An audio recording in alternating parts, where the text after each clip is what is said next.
Today, I'm going to show you how you can breed your way to the absolute best workers for your base using just these 4 pals. The previous video I made about this was just to get the essential workers to get a jump start on your base production. This video is geared more towards optimization while still making sure that it's accessible for new players as well. Now, if you're not familiar with how breeding works in the game or how to breed for specific passives, I've covered both topics in my other breeding videos, and this one especially will save you a lot of breeding time and cakes if you are serious about optimizing. If you're new or don't care too much about the passive skills and just want to get a head start using these pals, then simply catch a few of each of our starting pals so you have at least a male and a female. Even without the passive skills, just getting all of these pals first will massively boost your overall base production. These are some of the new rainbow tier passives that affect production. They're very rare, so don't worry if you don't get these right away. At the very least, the best 2 passives to aim for are Nocturnal and Artisan. You can work on getting the rest over time. Now, Nocturnal and Vampiric make it so your pal never sleeps and can work through the night. This is redundant on a Dark type pal because they get this bonus automatically. With all that out of the way, let's get started. Cinnamoth is only found in this location, but they're all over the place. They also drop honey, which you will need for the cakes. Vanworm can be found here. This is a fantastic pal overall. Not only is it a great flying mount going from early to mid game, but it's also a dark type with level 3 transporting, and its movement speed isn't reduced much when transporting items, making it one of the best transport pals you can have for your base even in the late game. Gobfin is found in the swamp here, and since there are so many of them, it's one of the best ways to farm for lots of good passive skills. This is with spawn rate cranked up to 3, so depending on what level you are when you visit this area, be careful as their sheer numbers can be pretty overwhelming. If you're level 55 or higher, you can craft the homing sphere launcher and just do this.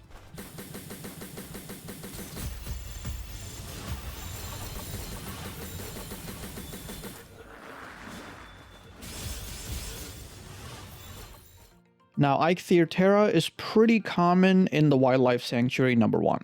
The only way to get here is with a water or flying mount. Just be careful, there are pretty strong pals around here, and if you get too close to these PIDF officers, you'll get flagged as wanted. If that happens, just fly as high as you can and stay there for a bit till it goes away. Also, as a bonus, you have a chance to find Petalia and Grisbolt here, which can save you a few steps on our list.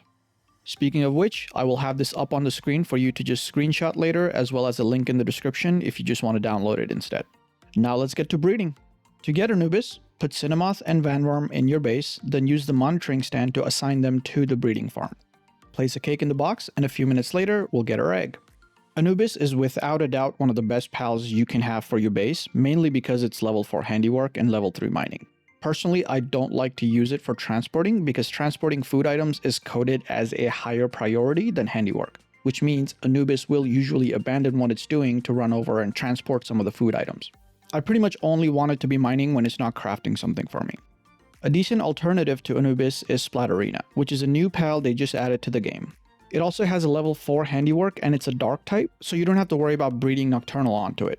Saleen's another good option now because not only is it dark type, but its handiwork was also recently buffed to level 4. Personally, I still prefer Anubis over the other 2 because I don't like the combination of handiwork and transporting. To me, level 3 mining provides a much better value as a secondary job. Alright, next, to get Verdash, let's breed our Gobfin with Ichthyoterra.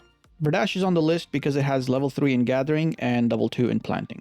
While Noclum also has level 3 gathering, it is better utilized primarily as a transport pal. The only other pal with level 4 gathering is Frostalian Nocturnal, which can either be acquired by capturing the level 60 alpha boss on the Feybreak island, or by breeding the level 60 legendary boss Frostalian with Helzephyr. Now let's breed our Anubis and Vanworm to get Phalaris, then breed the Phalaris with Gobfin to get Shroomer Nocturnal. Shroomer can do a bit of planting and gathering, but its main job is to boost the morale of your pals. Its partner skill makes it so the sanity of all pals in your base drops 10% slower.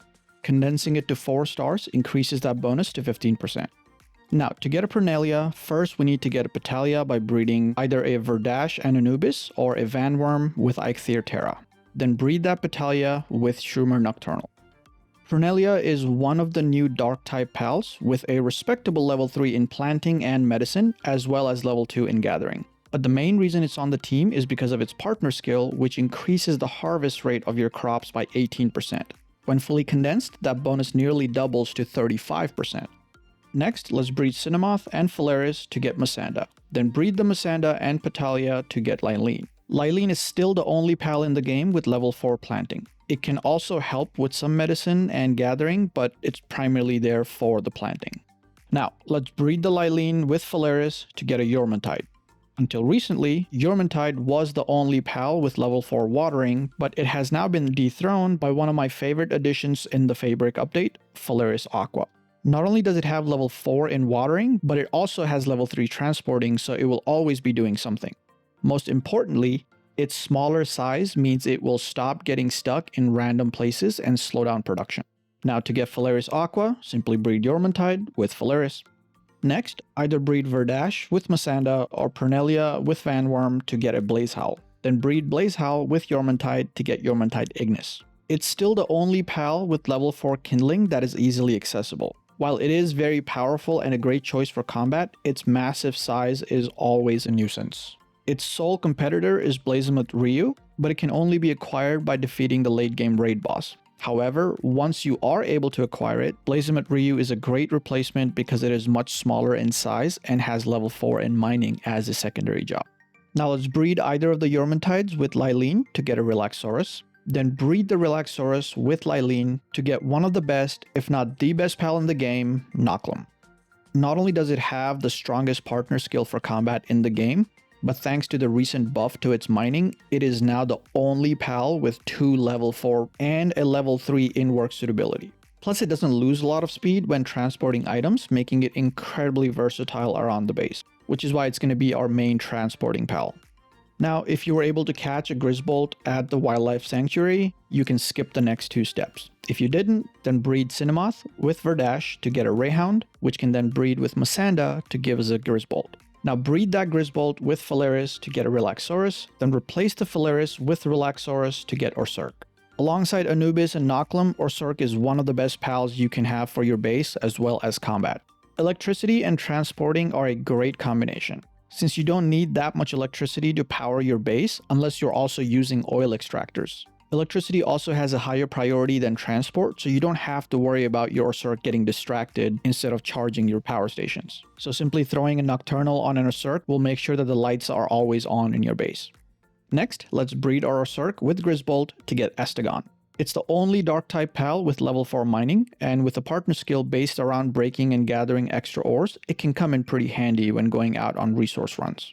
Alright, now let's move on to Celestia. But first, we need to get a Gildane by breeding either a Relaxaurus and Shroomer Nocturnal or Lylene and Pernelia. Then breed the Gildane with Eikthyr to get Celestia. This beautiful celestial deer is one of the new pals and a much needed addition to the game with its level 4 lumbering. It's almost as fast as Pyrene, has very powerful moves, and a partner skill that can be useful when tackling some of the harder content like the oil rigs. Alright, the next pal on the list is Lulu. It only has level 2 in planting and level 1 in gathering, but it gets the job solely because its partner skill passively increases the growth rate of your crops by 25%, and when fully condensed, it goes up to a whopping 50%. Now to get the final pal on our list, we first need to get a Foxicle by breeding one of these 3 pairs. Then breed that Foxicle with Vanworm to get Vanworm Crest. While it only has level 2 in cooling, it's also the only ice and dark type pal in the game. Cooling is the only job where having a high level isn't necessary, but having dark type or nocturnal is absolutely critical since your food will continue to spoil overnight. Until you're able to capture or breed nocturnal onto pals with higher level cooling, Vanworm Crest is a fantastic option. Now, just use the monitoring stand to uncheck the jobs you don't want your pals to focus on. Here's what I personally go with. Anubis will do handiwork and mining. Verdash will do gathering and planting. Shroomer will do planting and gathering. Pernelia, planting, medicine, gathering. Lylene, planting and gathering. Phalaris Aqua, no changes. But if for some reason you find that it's not watering as much as it should and only focusing on transporting, just go ahead and uncheck transporting. No changes for Yormantide Ignis. Nocklum, transporting only. Orsurk, electricity and transporting. Estegon, mining only. Celestia, lumbering only. Lulu, planting and gathering. And Vanworm Crest, cooling only. I personally also turn off combat because I never wanted to leave the fridge.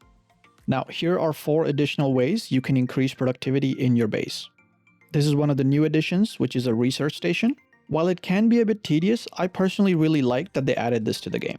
It's not required for you to play the game, but it does provide some really nice permanent passive bonuses. It's also a nice incentive for the players who like to optimize their base.